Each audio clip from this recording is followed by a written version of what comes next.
Hey yo, and welcome to Geek Freaks. I am Frank, and today we're rolling single player. Everybody's out there enjoying the Memorial Weekend. I myself went fishing, caught no fish, but still a great trip. I grew up on the motto, a bad day of fishing is better than a good day of work, and I had myself a bad day of fishing, but plenty of beer and a lot of fun. So I was good. I'm hoping you guys are enjoying your Memorial Weekend. Stay cool. Us in California are looking at 100 degrees again, so it's going to be a warm one, guys. Stay cool out there. But at least you're at home. That's the best part. Okay. We're going to start off with our question of the week, but we have a lot of news for you guys. We have a new Death Stranding 2 confirmed, DC fandom, what we expect. We have our watch list for September. We always do that watch list every month on our website. We have some debates going on over new laws for gaming in China and this return policy for Steam. We'll go over all of it. But first, let's get into that question. All right, our question of the week, sent out on the social medias in Discord, a little last minute, I will admit, is what 3 video game characters would you want as sidekicks? So a lot of people took this different ways. We had people who were like, well, I want the beefiest, strongest guys to kind of carry me. That's probably what I would actually choose in a video game. I went with like most useful. We have a few other people with different ideas here. So mine was Clank from Ratchet and Clank, right? He's the kind of guy that like is multi-tool in your pocket. He's great for that kind of stuff. Arthur from Red Dead Redemption 2. The dude's so loyal to his family. As long as you treat him with like just minimum respect, he is by your side through thick and thin. And then Mercy from Overwatch. Fantastic healer, also can increase your damage, so she's really great at that. And then best of all, a revive. So when shit gets real bad, she's got your back. And so I was basically protecting myself in all this, I realized. We go over to Scott, who's a moderator on our Discord. He says, Revan from Knights of the Old Republic. I would not have picked Revan. I mean, he is Sith to the bone, especially when I play him, he's Sith to the bone, but that's a great choice. Cloud from Final Fantasy VII, and then we have Alex Mercer from Prototype. So you could tell Scott went with like, I need to make sure nothing touches me. And so he's just going to kill everything within like 30 feet of him. That's what he got. He got 3 guys he's just going to murder his way through town. And the last person I want to make sure we spotlight, Seesaw Pod. They put out the 3 names and the reason why, which was really handy. So first up was Joel from The Last of Us. Okay, their excuse was the muscle, right? So you always see it in the movies, the muscle. They chose Alex from The Veil, kick-ass female lead, smart and capable. Okay, and then lastly, Sans from Undertale, purely for the comedy, which is great. I mean, you got to have your R2D2 that's cracking wise in the corner. Really built up pretty much a great movie squad right there. That was a good move all the way around. Thank you guys for those who did answer the question. I know it's really last minute. We will try to do those more often and give you guys more time to answer the questions. Want to give a quick reminder to the patrons. If you are a Cephalopod purchaser, a Patreon member, sponsor and up, or a Twitch stream subscriber, you guys are all entered in the contest for this month. We do the contest every 2 months. The reward for this one is the Star Trek, the original series, Season 1 on Blu-ray. Because you guys are clearly fans of Trek Freaks, we're seeing those numbers. You're really responding to that. We want to make sure that you guys are getting some sweet loot out of that as well. So I can't wait for you guys to check that out. That'll be fun. Also, we have some server changing going on behind the scenes. So for the next 2 weeks, you guys shouldn't notice a difference, but there might be a time where an episode's not available when you try to play it. It'll be up shortly. It's just we're changing servers for a few reasons and stuff like that. Basically, more features and a lot more numbers and fun stuff. So we're excited to do that, but it may interrupt a few things over the next couple weeks. Keep that in mind. Let's go ahead and get into the news.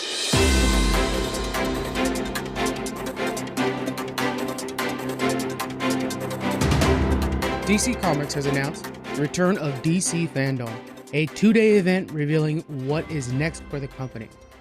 It's returning October 16th. Last year, Fandom released trailers, comic book announcements, casting news, and much more.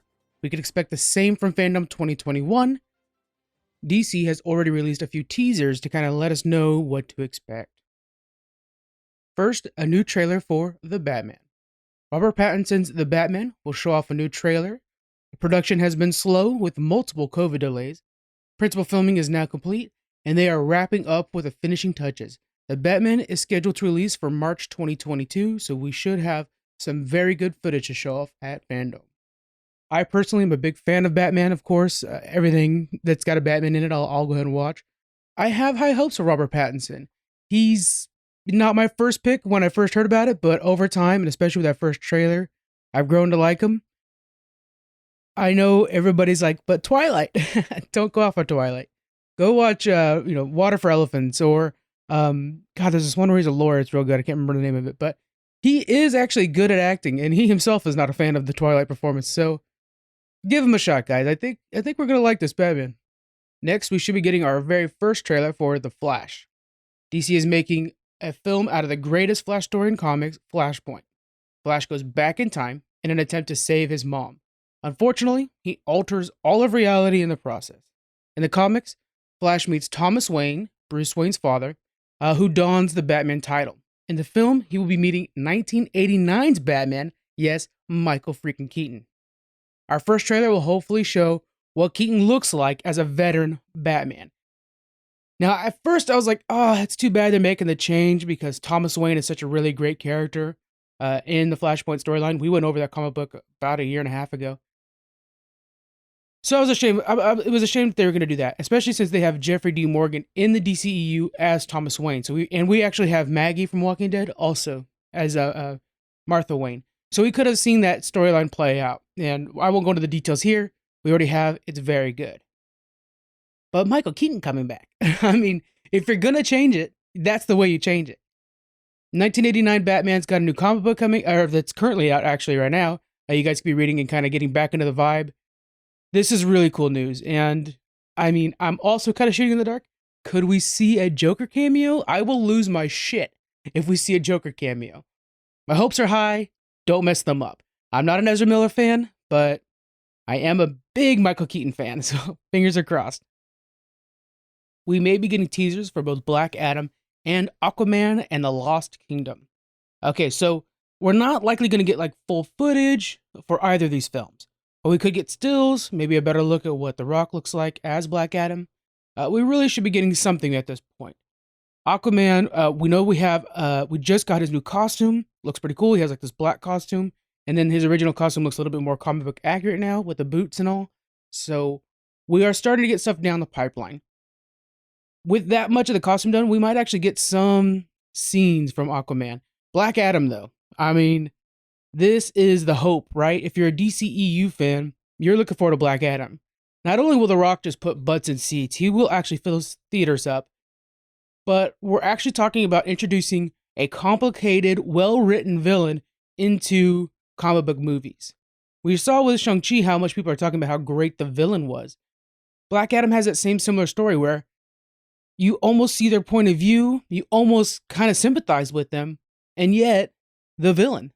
So I'm excited to have that kind of person in the MCU, or I'm sorry, DCEU. When you look at like somebody like Darkseid, Darkseid's fun, but what is he? He's a jerk who's just trying to kill everybody. It's not, it's not complicated. So let's see what we could do when we actually have some solid written characters in the DCEU. I'm rooting for this. I would like to see Black Adam fight Superman and Shazam. That comic book is so fun when they have all three of those fighting. So let's see what happens. We could expect a whole lot more info on DC seasons that are coming up. All of the Arrowverse, the HBO-verse, I'm going to be calling them that now, and of course Harley Quinn, the animated series, are all on the docket. We have the crossover event we learned about recently, we talked about last week. And of course we have Peacemaker that released a little teaser, poster of Peacemaker in his car. So we should be getting more on this. So from what I'm hearing, because James Gunn's actually involved in it, the Peacemaker series, DC's very happy with it.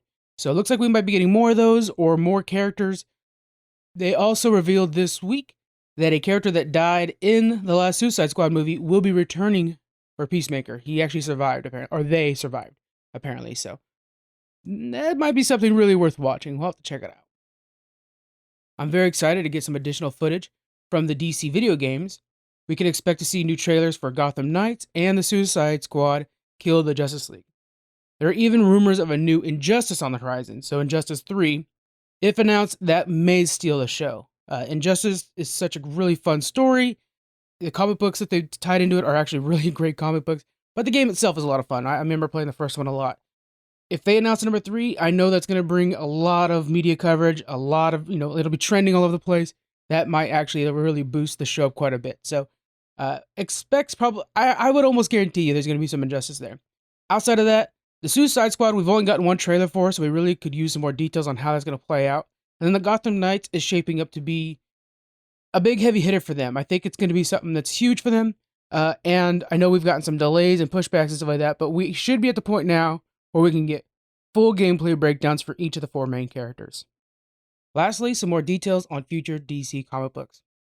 DC recently went through another soft reboot. It combined all the past iterations of our heroes and added some fresh ones. We may see some additional future state titles or milestone comics getting a full series. Personally, I want to see some more DC Black Label stories. Those are kind of like the Joker movie. They're a more adult, darker tone on our heroes and villains.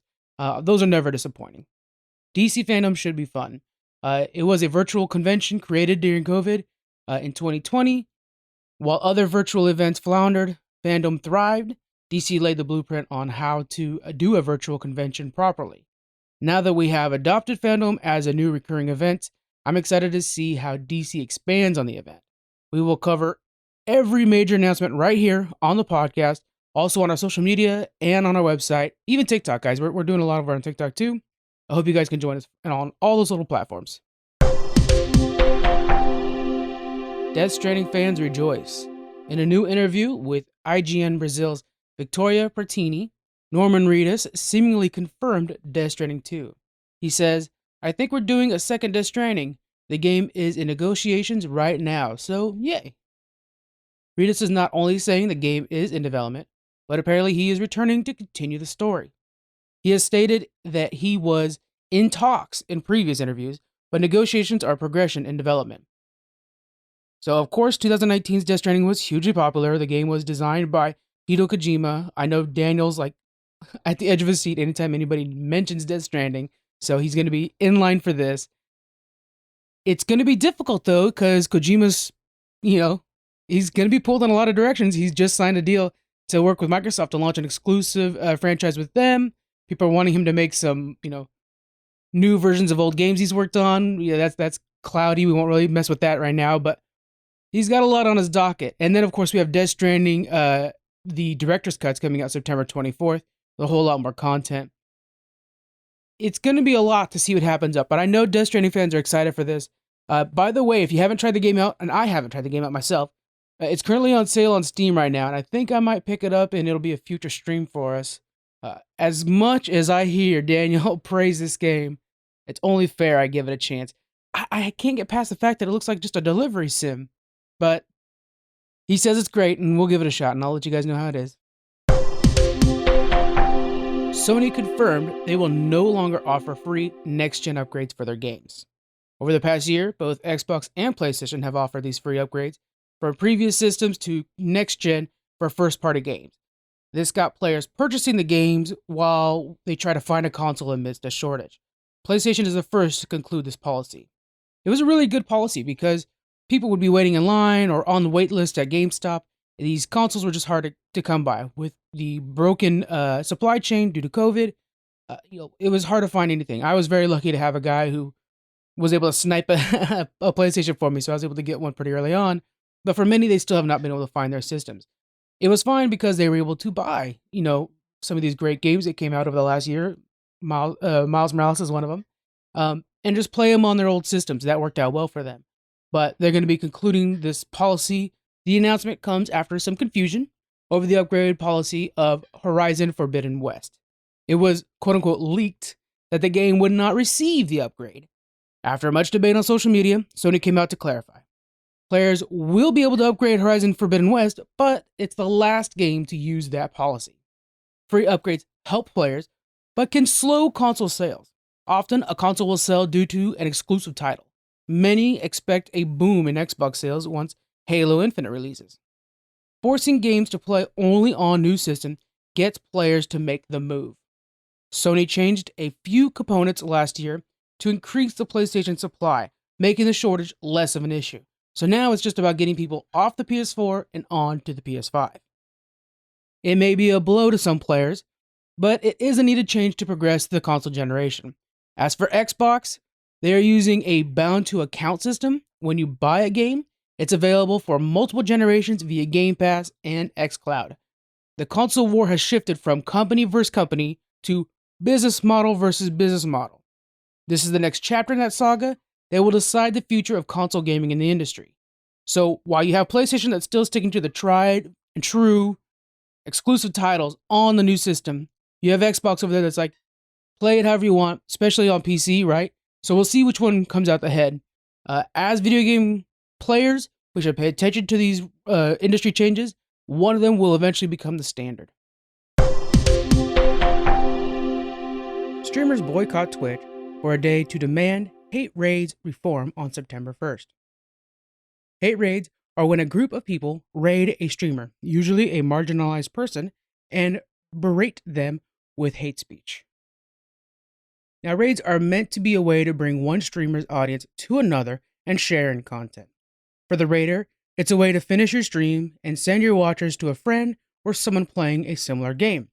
For the raided, it's a boon of a new audience members and a chance to gain potential followers. By its nature, raids are a surprise. Due to this, people can bring a large audience to a stream without permission. Big streamers trying to fight the hate raids trend have a series of demands for Twitch. First, hold roundtable discussions with the affected creators to assist with creation and implementation of more proactive and comprehensive toolset to combat abuse on their streaming platform. Next, creative, proactive protection to implement immediately, enabling creators to select the account age of prospective chatters and allow or deny incoming raids. Remove the ability to attach more than 3 Twitch accounts to an email address.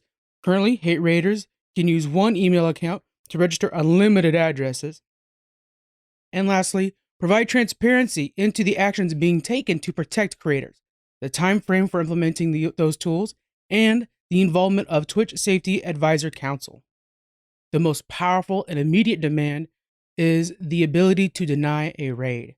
Some small streamers are happy with entertaining friends or sharing their game with a select few. Putting the power to turn away a random large audience ensures their community stays tailored to them.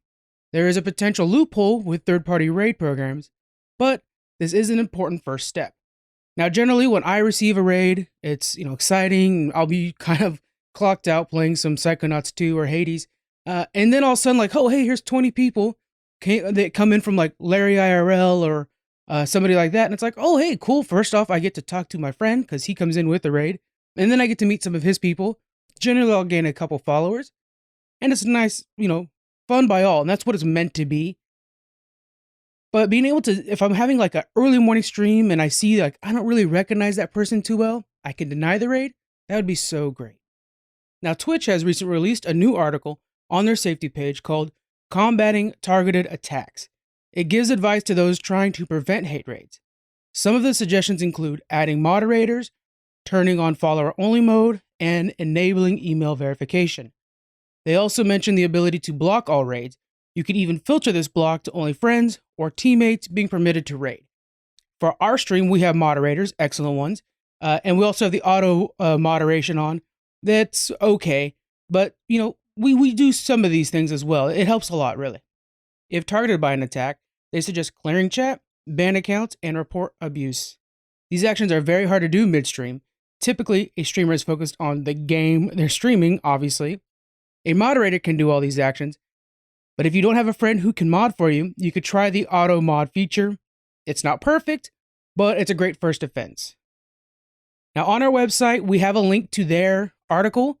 Please, if you're a raider, go check it out so you know what tools you have access to try to prevent hate raids. It's unfortunate that these things exist, that something meant to troll and to spread hate is trending in the streaming community, a community generally based off of shared interest and support for each other. And here you have people that are, like literally bad eggs, bad apples, ruining the bunch. Over on the Geek Freak stream, we haven't been actually attacked yet, but we have had a couple bot accounts that we were told, hey, those are actually like the scouts for hate raids, so you may want to ban them. So we've gone through, there's 3 accounts that we keep an eye on that keep trying to following us that we're banning. and they're going to lead to a hate rate of, if they're successful.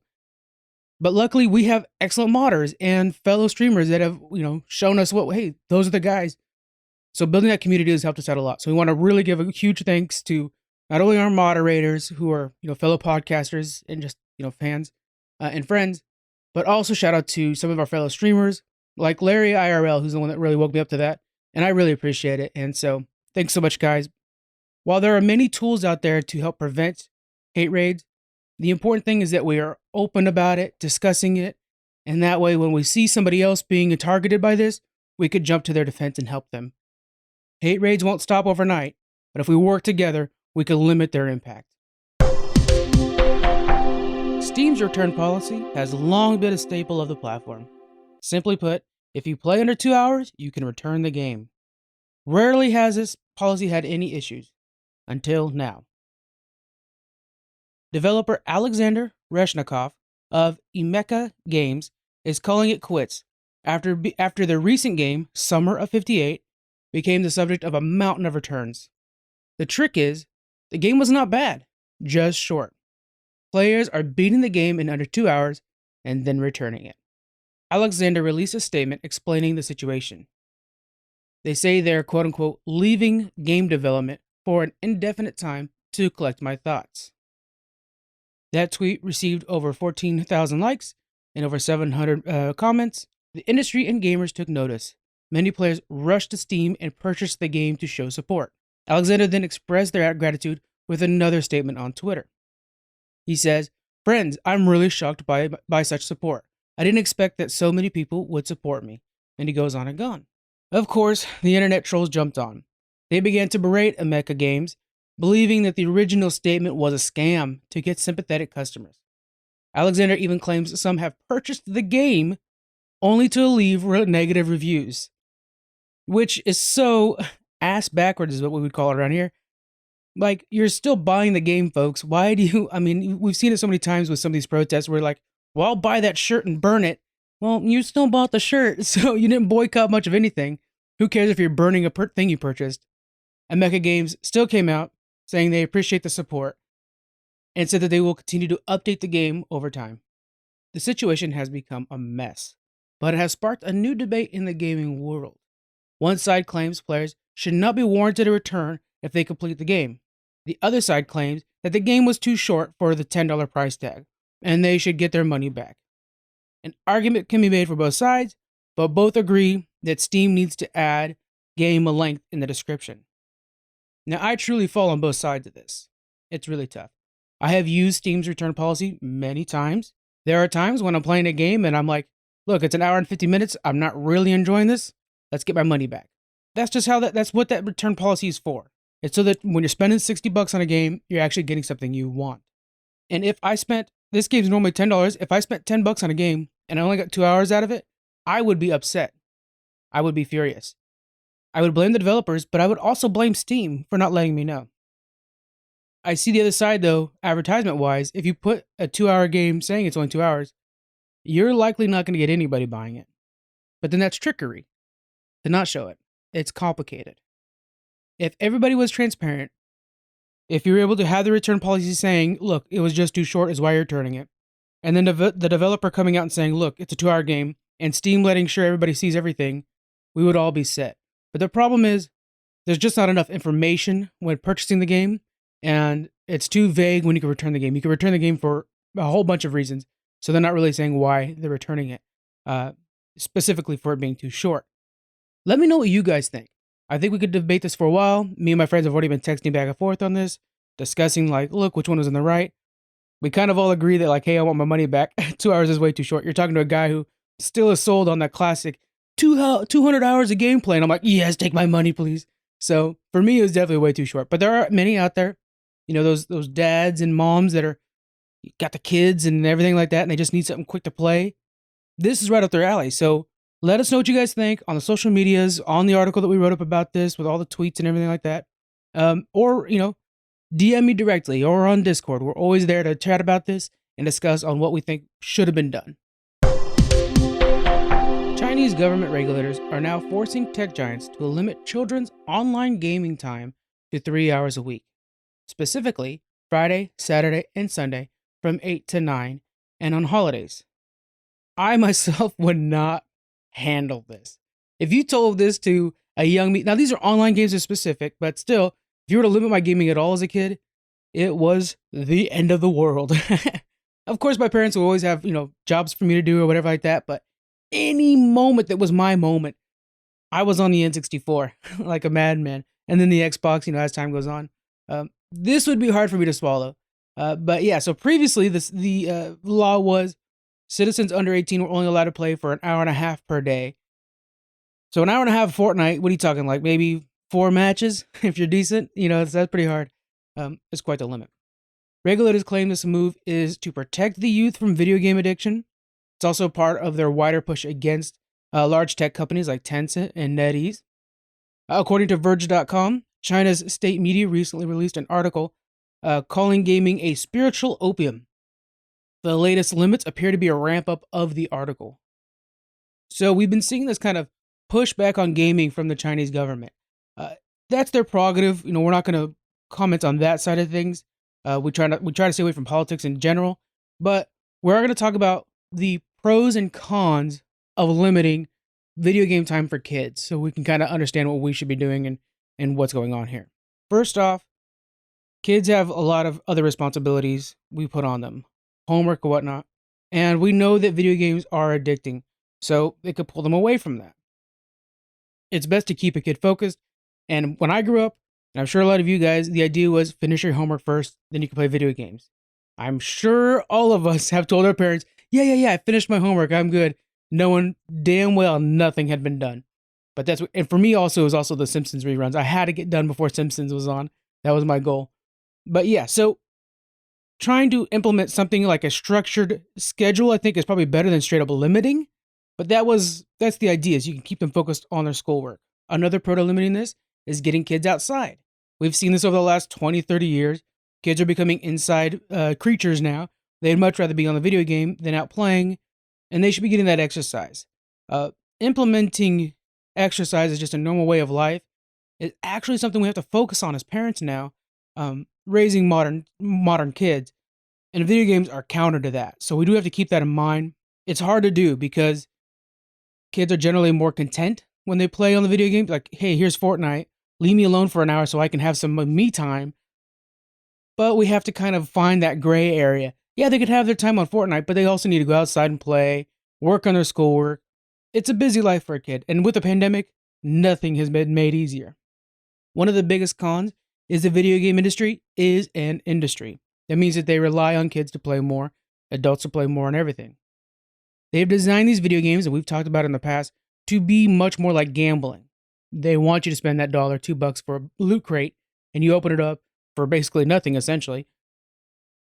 But that kind of gambling mentality is being pushed on children. They can gain gambling addiction through those practices.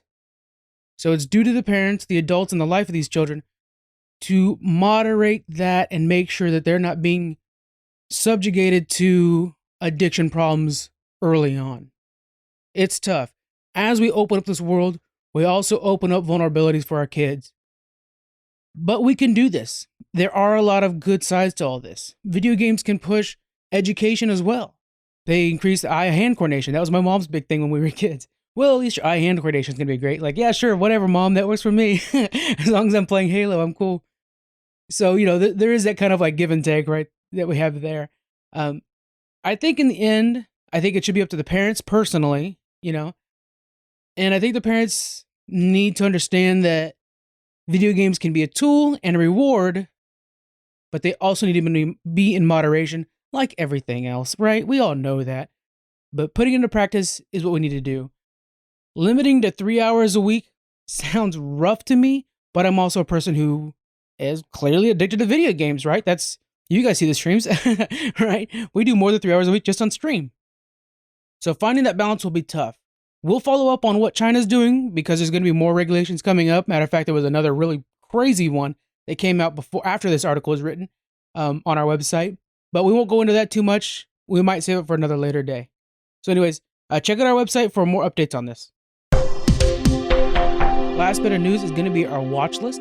Each month, the first week of the month, we put out our watch list for the month. It gives you our picks of things you should be watching that month on all your different streaming services. This month, Hulu is the big winner, as a lot of the terrestrial TV shows are coming back, and Hulu is their outsource for that. First, and my number one pick for the month, is What We Do in the Shadows Season 3. That premiered on the 3rd. If you guys are not on the show yet, take it from me, go watch this. We talk about how great Taika Waititi is. Guess what? Producer of the show. He actually created the show with his friend Jeremy Clement as a movie back in the day in 2015, and now there's a TV show version of it. He is on it randomly, but not regularly. The show is fantastic, and so far season 3 is just ramping everything up, and it's a lot of fun. On the 27th, we have the premiere of a lot of the Fox animation block.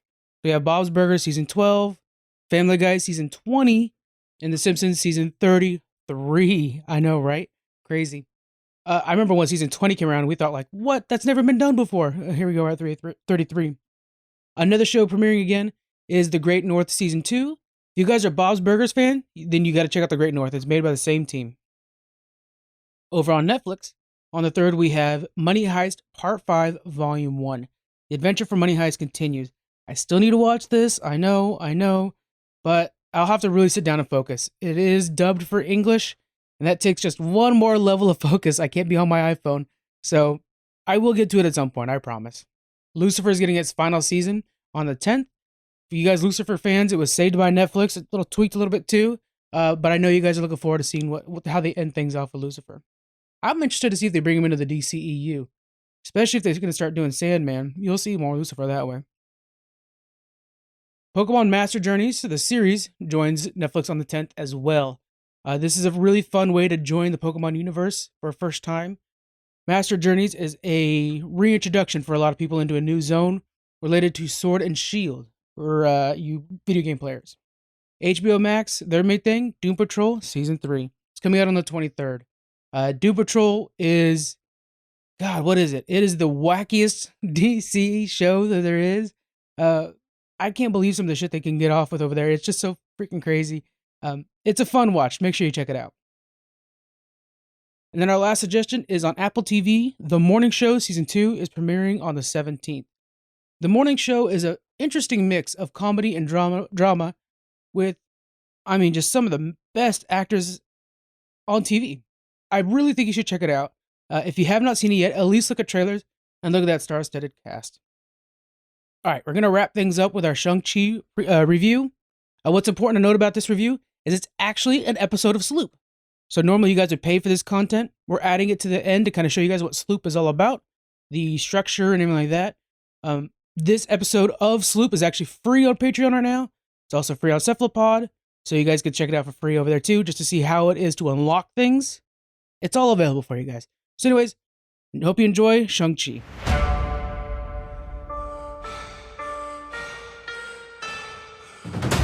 Hey y'all, and welcome to Sloop. I am Frank, and we're going to be talking about Shang-Chi and the Legend of the Ten Rings. This is a very special episode of Sloop, as it is free for Cephalopod, for Patreon, and also going to be tagged at the end of our normal Geek Freaks news to kind of give you guys an idea of what Sloop looks like. So the point of Sloop, for those of you guys who are new to this format, is it is immediate reaction. I literally just got home from the theaters and was able to get in front of the mic and start talking about this awesome new addition to the MCU. Okay, it is important to remember this is going to be spoiler free. We want to make sure that you guys have plenty of time to see it, and we're still pretty hot on this. It's the opening weekend. So Shang-Chi and the Legend of the Ten Rings. It's directed by Dustin Daniel Cretton. He's known for Mercy's, really a really great movie he does. And they brought in a lot of new names for this thing, and we also have like some classics like Awkwafina. And then if you guys are from Hong Kong or familiar with Hong Kong films, I might botch some names. Just a heads up on that. I have a hard time with this dialect, so please understand that. Anyway, so it's Tony Chai Wah Long. He is from Hong Kong, and he's like their legendary biggest actor, and he plays Zhu Wenwu in this movie, but we're gonna call him Mandarin because he does have the title of Mandarin. He mentions it during the thing, and so he's Mandarin. It's no spoiler. Everybody knows that. And he is probably, it's hard to say he's the highlight, but this might be one of the top 3 villains development-wise in the MCU. And MCU has some really solid villains. Everybody knows Thanos, but I'm telling you guys, this guy here has purpose. He has loss. They do such a great job of actually making you want the villain to do well. And there are a lot of villains in the MCU, basically anybody Ant-Man deals with, that are not that way. They're just kind of like, oh, I'm the bad guy because I'm the bad guy. This one's done very well. So great job there. The idea, the plot of this thing is, Samu's playing Shang-Chi. Shang-Chi's living his life. He's out in San Francisco. We're basically going off of what you guys see in the trailers. He is then ripped to his old life where he is Shang-Chi, and he has to deal with some family issues and expand the story of the 10 rings. For those of you guys who are comic book readers, they do give a version of the classic Shang-Chi origin. They change up Mandarin's origin, but the Shang-Chi's origin is pretty close. After the full movie's explained, you get a little bit of that. So if you're there. But one thing that I think people might complain about, and I hope people don't, is the 10 rings are not actually rings. We've seen it all in the trailers, but in the comic books, they're literally rings from like space. That's not what these are. These are like bracelets they can move around. And that is invented by the MCU as far as I can tell. I don't know about that ever being in the comic books, and I don't know of a character that has these rings or something like these rings in the comic books. If you know them, let me know so we can get that out there.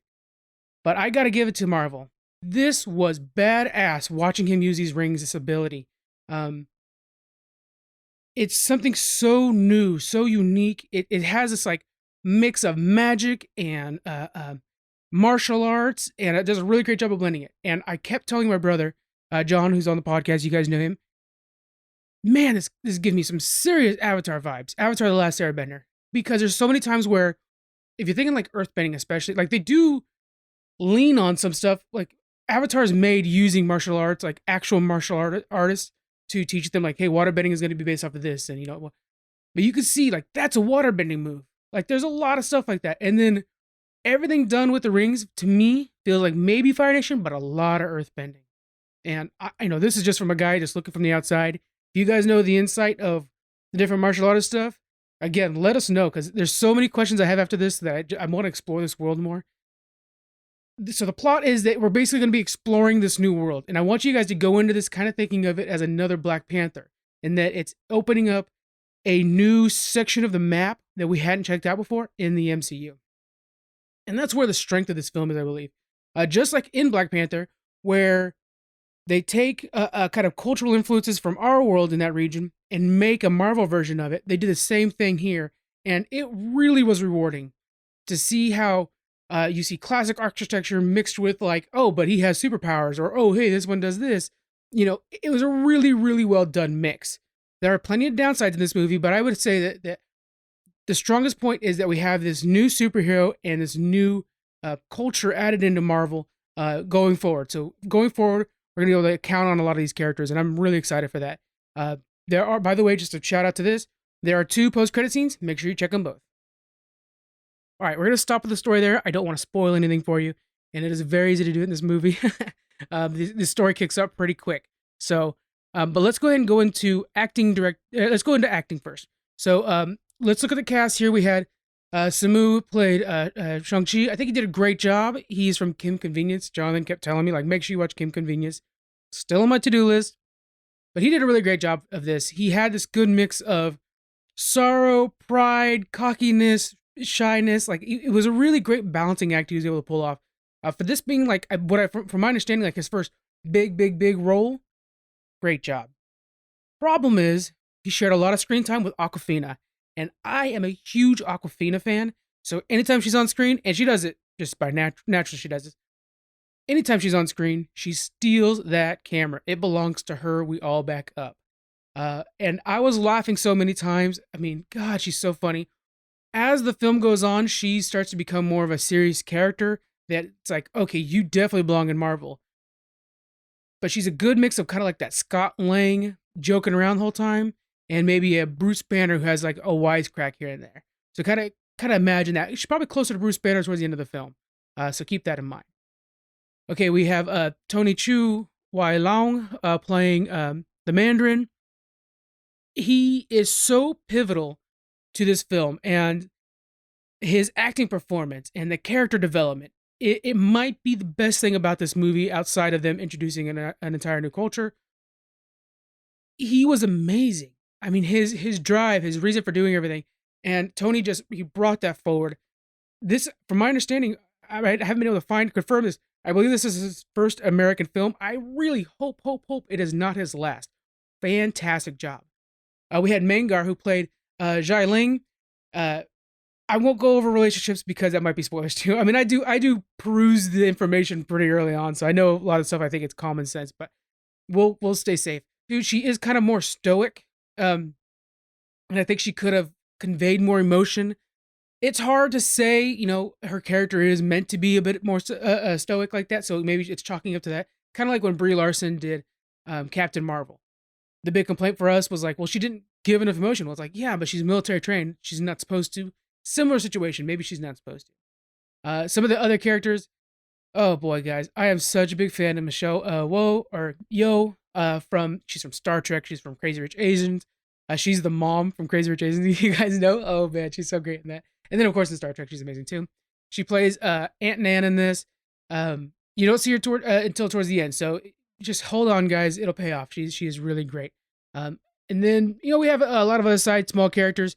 The children actors all did really good. Because what was tricky is there was a lot of flashbacks in this movie, so the story's told over the entire film. Like the origin story's not up front. You're getting it as you go, and so you have to be in the middle of action and stop for a second, cut back to a story of we have Jaden Zhang, who is doing the acting for young Shang-Chi, and like slow us down and then like emotionally tie us to a moment and then bring it back to the action and then change what that action looks like from a new perspective. And these young actors, solid casting, they all did an adequate job in this and really kind of were a pivotal moment to a lot of these storytelling beats. Because outside of that, you had just like this really good action story. But yeah, so I think in general, acting was solid. Moving forward, the characters that were moving forward into the MCU, we got to bring in, because remember, that's part of the great things about being in the MCU, is now you're part of the club. So the next Avengers movie, Samu's going to be there. Awkwafina's going to be there. Oh, cannot wait to see Awkwafina bullshitting with some of the other Avengers. I'm such a big fan of that. Michelle will be there. Mangar will be there. Mangar will definitely be there. No spoilers, guys. Really great future ahead of us with some of these new characters that are joining the MCU. Their dialogue with each other was well done. You could tell that there was some real passion there. Again, just some of these actors knowing their I'll just say Awkwafina, knowing her past. I didn't know how she would do with like touchy-feely moments. She broke her own mold, and there were times. And I will say, I don't think she did enough of breaking her own mold, and that goes with Simu as well. Like he didn't convey anything outside of sorrow when it was time to be sorrow. So I think there's some tweaking. A lot of these actors are just growing, and we're starting to learn. So we'll give it to them. This is their first movie, but it was a great outing for their first movie. So let's give them time, guys. Again, this is a really good addition to the MCU franchise. All right, we're gonna move into directing because I think it's really important here. Okay. Our director for this film, Dustin Daniel Cretton, again known for Mercy, was a really good movie. You guys check that out. There were specific shots that I was like, that is awesome. Classic Kung Fu shots. And I want to throw this out there. Simu, so Shang-Chi is based off of Bruce Lee and a little bit off of the TV show Kung Fu back in the day. We're all too young for that, but I remember watching reruns.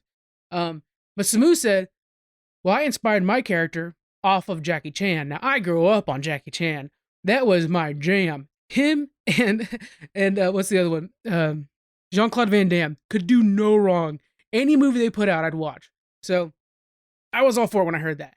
And watching the movie, it was a really good mix of both, actually. So there was a lot of times he would do that Bruce Lee pose, and you're like, oh shit, it's gonna go down. He's gonna rock somebody's world. It's so dope. But then while he's fighting, Jackie Chan coming through, guys. I don't know if you guys remember a lot of Rush Hour is a really great example of it. I hate to only use that one, but I know for Americans, you guys know Rush Hour. He would do things where he slides through the bank vault window or use the steering wheel. God, I gotta watch those movies again. Those are great. Future Sloops. Those kind of using your environment, using little things to kind of almost poke fun and fight at the same time. Simu killed it. He did all of those things. It was really great to see that kind of martial arts back. And it was action, fun, You could totally bring the kids to this. Obviously, it's a Marvel movie, but I'm just saying, like, you don't have to worry about it being like, oh, it's too fighty. No, you're fine. And then even if you like some of the more highbrow kind of martial arts films, say your Crouching Tiger, Hidden Dragons, it has some of that too. So it really is a good mix of what you'd want to see out of a martial arts movie. And personally, I have not seen that in a bit. Again, in the 90s, I consumed them like crazy. As of late, not so much, except for a really great show to check out, guys. I'm just throwing them out there. We might be doing sloops on these when the time comes. Kingdom. It's a zombie movie set in South Korea. Really good. Check it out. So yeah, directing. Another thing I want to really give this guy a big props for, pacing. It's so hard to nail pacing. And yes, I know Marvel has their machine. They're not going to break it. But he really nailed it. There were times where I was like, this movie has the same pacing as a Indiana Jones, which, great action adventure movie, always fun. It had that same pacing, had the same feel. It was really good. But then all of a sudden you're like, oh wait, we're downshifting here. What is this? E.T.? Oh no, what is this? Oh, you kind of are flashing back to like iconic movies in how it's structured and how it felt watching it. I'm not saying what you're seeing, I'm saying how it felt. And then again, towards the end, I'm like, Avatar: Last Airbender. Just that feel, that the way the action felt. It was really well done. Score and soundtrack, it was solid, nothing to write home about. They did a really great job of adding modern music that had kind of that sound in the background that you're like, oh, okay, that's like, mainland China maybe sound that I recognize from, pop culture and media. You could kind of hear it a little bit in the background. I think they would probably have done better by cranking that part up a little more, but it's there if you listen for it, and I was trying to. The thing that I think hurts this film, and it hurts me to say it, is the special effects, especially at the end, were rough. Were pretty rough. Even early on, you're going to be getting a big action scene in the middle of San Francisco. You could tell, they're like, okay, the CGI budget's strong on this, but it's definitely not a Marvel. It's definitely not an Avenger level. It's probably closer to an Ant-Man level budget. Or, you know what? It's kind of like the Black Panther level, or not Black Panther, I'm sorry, Black Widow level. Like the parts where Black Widow, spoiler warning, when the fortress is falling, solid CGI. But like other parts you could tell were like, okay in Black Widow, like when the snow's coming in on the president, while that scene was cool, the CGI for it was not. You get a lot of that in this movie, and it's unfortunate because I'm hearing stories from people who are developing films during COVID that they're actually going back and adding some more detail and really perfecting the lighting on computer-generated images right now in these films to really make them shine. And if any company to put a little extra time and effort into something, you would think it would be Marvel, but I don't think they did, and it hurts by that. I really think at the end there are some heavy CGI moments, and they're rough. They are very rough, in my opinion. It feels like a movie made, that part feels like a movie made in like 2007 to 2012, that region. Okay, so keep that in mind. That could just be me, and I had high expectations on that part of the movie. But I will say one thing, and it's something that I think we need to remember going forward. Shang-Chi and the 10 Rings. So first off, the 10 Rings. Shit, I can't spoil that part though. Okay, we'll do this. The 10 Rings are such a really cool ability because he's manipulating these rings, and you think about how, like, if you could manipulate 10 different pieces of anything really at one time, what can you do? Well, you can make yourself fly if you pound them to the ground real hard, or you could create a force field around yourself if you spin them fast enough, or, like, you could get creative with it. So it kind of felt like, in a way, like, I keep saying earthbending, but maybe even like Green Lantern-y, because it's like, how creative can you be? It's how good those rings are. And there's one thing from Doctor Strange. I remember when I watched Doctor Strange in the theaters, and I was like, whoa, that's so cool. And I was hoping to see more and more of it in Doctor Strange, and I have not really seen it follow up. But there are those boots, and I can't remember his name, but he's Doctor Strange, like main villain in the comics, where there are these boots where you're able to like run in air, and that effect of like stepping on air with that like magic effect coming away from the boots was so dope. I was like, please make these like a standard thing in the MCU. The cape of levitation's cool, but make those boots real. In this movie, there's one point where they use the ring to jump off of. He throws a ring and like floats it in the center, and then he uses it to jump off of it. But it's so fast, it is like a third, a quarter of a second. Pay attention to it, guys. That is such a cool move. And that's just an example of how like you could use these rings to your advantage. So the fact that these rings are in the MCU, that's huge. And I think it's going to be the launch of a lot of questions. It might bring in so much more. It's pretty amazing. These rings are more important than you guys realize right now. So get ready to see more of them. They are really, really, really cool. Okay. That's basically it for the movie. Of course, you know, that's how sloops are. You start recording these immediately when I get home. So I'm so full of freaking hype, and I want to practice martial arts right now, but I don't quite have the body figure for it. So I don't know how that's going to go. But we'll figure it out. Aquafina, I can probably do what she does in the film with practice. We don't grade these normally for sloops, so just a heads up for those of you guys who are new to sloop. But we'll go and grade this one. I'm going to give it a solid B, not plus or minus, solid B. I think at some point we need to rank this amongst other MCU films, but I don't want to do that yet because I don't want you going in with expectations. A B is very good. I mean, you remember, you're ranking this in a world of, you know, Iron Man and Avengers Endgame and, you know, these great films. I will say I think this is probably better than Black Widow for a Marvel movie. Black Widow was good because it was a spy thriller. But for a Marvel movie, I think this thing's up there, and it definitely opens up a lot of avenues, which is nice to see right now. Anyways, guys, enough of my rant and excitement. Hope you guys enjoyed Sloop. If you are a fan of this kind of quick, immediate reaction, a little bit too much hype, trust me, there are some of them where I'm like, okay, we gotta tone this down a little bit, cut a lot of stuff. If you like this, go over to our Patreon. It's $1 a month to access this extra bonus content. We do a new episode every week. It'll be on whatever Marvel TV series is going on, or if there's none of those going on, we do it on movies. So, and then of course, when you join, you get to suggest a movie and we'll do it. And then over on Cephalopod, it's $1 per episode. You guys can check it out there. This particular episode is free for everybody right now, but yeah, generally it's $1. We will be seeing you next week. We have 3 episodes coming out: Geek Freaks News, Pushing Buttons, and a Trek Freaks. So it's going to be action-packed. See you guys later. Bye.